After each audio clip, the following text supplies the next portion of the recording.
আসসালামু আলাইকুম প্রিয় চাকরি প্রার্থী ভাই ও বোনেরা, আজকে আপনার জন্য আরো একটি নতুন ভিডিও নিয়ে হাজির হলাম। আর এই ভিডিওতে আমরা আলোচনা করব জাগরণী চক্র ফাউন্ডেশনের একটা নিয়োগ বিজ্ঞপ্তি প্রকাশ করছে। প্রায় 1128টি পদে নিয়োগ বিজ্ঞপ্তি প্রকাশ করেছে। আমরা সেই নিয়োগ বিজ্ঞপ্তি নিয়ে বিস্তারিতভাবে আলোচনা করার চেষ্টা করব। তো ধৈর্য সহকারে আপনারা সম্পূর্ণ ভিডিওটা দেখবেন, আশা করি আপনারা অল্প হলেও উপকৃত হবেন। দেখেন এখানে কি বলা হয়েছে, জাতীয় পর্যায়ে বেসরকারি উন্নয়ন সংস্থা জাগরণী চক্র ফাউন্ডেশন এএমআর রেজিস্ট্রেশনে তো বাংলাদেশে 50টি জেলা মাইক্রোফিন্যান্স কর্মসূচি বাস্তবায়ন করেছে এবং উক্ত কর্মসূচির আওতায় ঋণ কার্যক্রম পরিচালনার উদ্দেশ্যে জনবল নিয়োগের জন্য উপযুক্ত বাংলাদেশের নাগরিকদের নিকটতে দরখাস্ত তারা আহ্বান করতেছে। এখানে প্রথম যে পদ উপচারের উপপরিচালক মাইক্রোফিন্যান্স প্রোগ্রাম সার্ভিসেস গ্রেড 4 এবং এখানে একজন লোক নিবে। সর্বসাকুল্যে 1,51,725 টাকা পাবেন এবং কর্মস্থল হবে যশোরে। এবং এই পদে যদি আপনি আবেদন করতে চান তাহলে আপনাকে শিক্ষাগত যোগ্যতার প্রয়োজন, আপনার স্নাতকোত্তর পাস হতে হবে এবং কর্মসূচি কমপক্ষে ঋণ কর্মসূচিতে 15 বছরের অভিজ্ঞতা থাকতে হবে এবং আপনার computer office program email browsing জানতে হবে এবং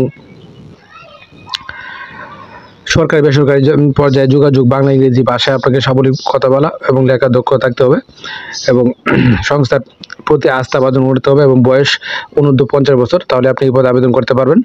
এবং 2 নম্বর যে পদ উপপরিচালক অর্থ হিসাব সার্ভিস গ্রেড 4, এখানে একজন লোক নেবে। সর্বসাকুল্যে আপনি 1,51,725 টাকা পাবেন এবং কর্মস্থল হবে যশোরে এবং আপনাকে শিক্ষাগত যোগ্যতা হতে হবে বাণিজ্য বিভাগে স্নাতকোত্তর এবং 15 বছর অভিজ্ঞতা থাকতে হবে এবং কম্পিউটার চালানো অবশ্যই আপনাকে দক্ষ থাকতে হবে এবং বয়স হবে 50 বছর বয়স, তাহলে আপনি এই পদে আবেদন করতে পারবেন। এবং এনজিও অ্যাফেয়ার্স ব্যুরো সংশ্লিষ্ট কাজে অভিজ্ঞতা এবং সংস্থার ইন্টারনাল ও এক্সটার্নাল অডিটের জন্য কমপ্লিমেন্ট অ্যাকাউন্টস তৈরির দক্ষতা থাকতে হবে আপনাকে। 3 নম্বর যে পদ শাখা ব্যবস্থাপক, এখানে 100 জন লোক নেবে।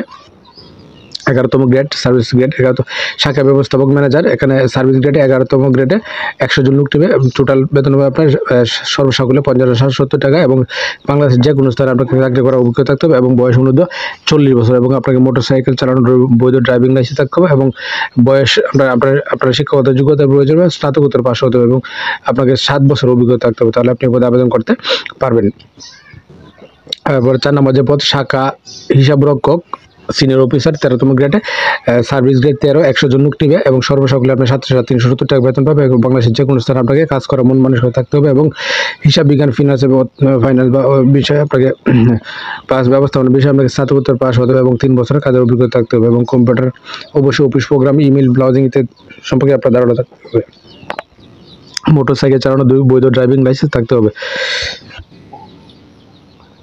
এবং বয়স অনূর্ধ্ব 35 বছর। 5 নম্বর যে পদ সিনিয়র অফিসার সার্ভিস গ্রেড 13, এখানে 200 জন তারা লোক নেবে। সর্বসাকুল্যে 37,370 টাকা বেতন পাবেন এবং বাংলাদেশের যে কোনো জায়গায় আপনার কাজ করার মানুষ থাকতে হবে এবং শিক্ষাগত যোগ্যতা আপনার স্নাতকোত্তর পাস হতে হবে এবং দেশের প্রত্যন্ত অঞ্চলের জনগোষ্ঠীর সাথে ঋণ কার্যক্রমের সাথে 3 বছরের বাস্তব অভিজ্ঞতা থাকতে হবে এবং বৈধ ড্রাইভিং লাইসেন্স অবশ্যই থাকতে হবে আপনাকে। মোটরসাইকেলের রেজিস্ট্রেশন সহ বৈধ ড্রাইভিং লাইসেন্স থাকতে হবে এবং ড্রাইভিং লাইসেন্স সাইকেলের ছবি চাকরি আবেদনের সাথে আপনার অবশ্যই সংযুক্ত করতে হবে এবং বয়স সর্বোচ্চ 35 বছর বয়স। 6 নম্বর যে পদ অফিসার সার্ভিস গ্রেড 14, এখানে 300 জন লোক নেবে।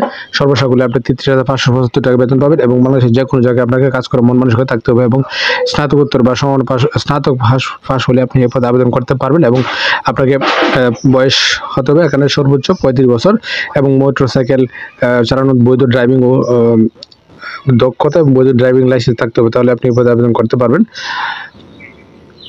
7 নম্বর যে পদ জুনিয়র অফিসার সার্ভিস ফন্ড, এখানে 300 জন লোক নেবে এবং সর্বসাকুল্যে আপনি 31,760 টাকা বেতন পাবেন। বাংলাদেশের যে কোনো জায়গায় আপনার কাজ করতে হবে এখানে এবং এইচএসসি পাস হলে আপনি এই পদে আবেদন করতে পারবেন এবং বয়স সর্বোচ্চ 35 বছর এবং কম্পিউটার প্রোগ্রাম এবং মোটরসাইকেল চালানোর দক্ষ ও বৈধ ড্রাইভিং লাইসেন্স আপনি এই পদে আবেদন করতে পারবেন। 8 নম্বর যে পদ ড্রাইভার চুক্তিভিত্তিক, এখানে 16তম সার্ভিস গ্রেড 16, এখানে 26 জন লোক নেবে।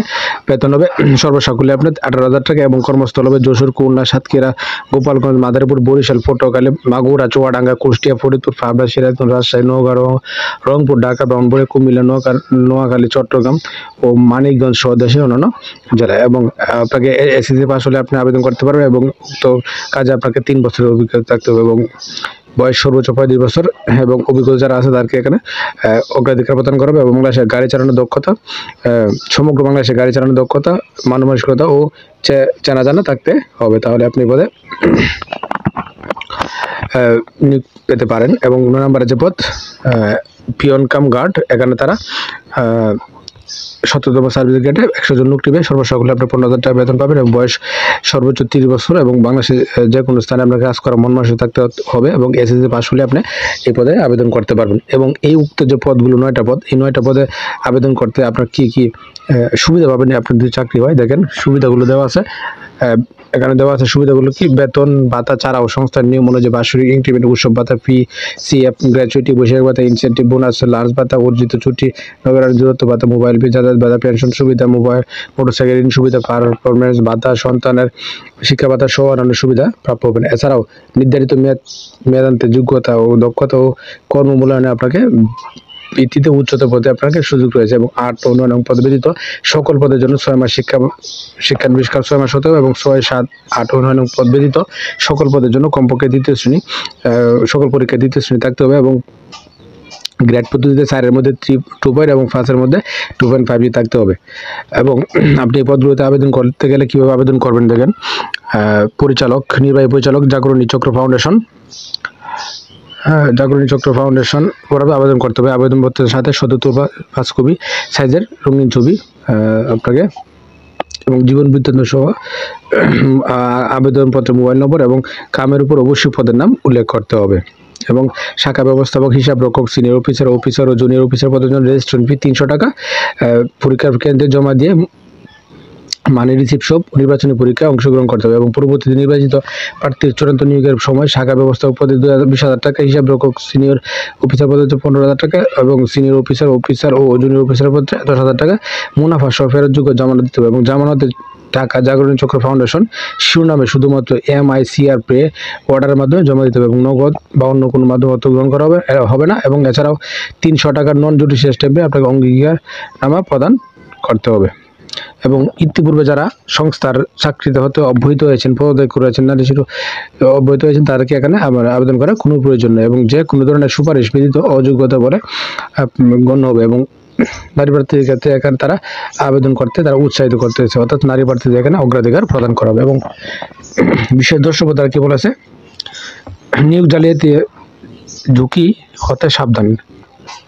জাগরণী চক্র ফাউন্ডেশন JCF এর চাকরি দেওয়ার কথা বলে একটি অসাধু চক্র অর্থ গ্রহণ করেছে, সুতরাং আর্থিক লেনদেন হতে বিরত থাকুন এবং অন্যতার সংস্থা তা দায় বহন করবে না। এবং ঢাকা, চট্টগ্রাম, সিলেট, বরিশাল, ময়মনসিংহ বিভাগের অন্তর্ভুক্ত জেলা প্রার্থীদের অগ্রাধিকার। এখানে একটা কথা বলা হয়েছে: ঢাকা জেলা, চট্টগ্রাম জেলা, সিলেট জেলা, বরিশাল জেলা, ময়মনসিংহ জেলা প্রার্থীদের অন্তর্ভুক্ত যে জেলাগুলো আছে জেলা প্রার্থীদেরকে অগ্রাধিকার প্রদান করবে। এবং ঢাকা, চট্টগ্রাম, রাজশাহী, খুলনা, সিলেট, বরিশাল, রংপুর, ময়মনসিংহ বিভাগ নির্বাচিত পরীক্ষা অনুষ্ঠিত হবে। এবং জাগরণী চক্র ফাউন্ডেশন মাইক্রোফিন্যান্স কর্মসূচি কর্মরত কর্মীরা আবেদন করতে পারবেন না।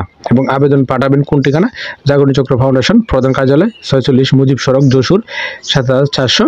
আবেদনের শেষ তারিখ 22 জুন 2024। এই তারিখের মধ্যে অবশ্যই আপনার আবেদনটা পাঠাতে হবে। এবং আশা করি বিষয়টা বুঝতে পারছেন। আর আপনারা যাদের সরকারি চাকরির সময় শেষ হয়ে গেছে তারা কিন্তু অবশ্যই এই এনজিওটাতে আবেদন করতে পারেন। অবশ্যই আপনারা এই এনজিও সম্পর্কে ভালোভাবে খোঁজ খবর নিয়ে তারপরে বুঝে শুনে অবশ্যই আবেদনটা করবেন। ধন্যবাদ সবাইকে।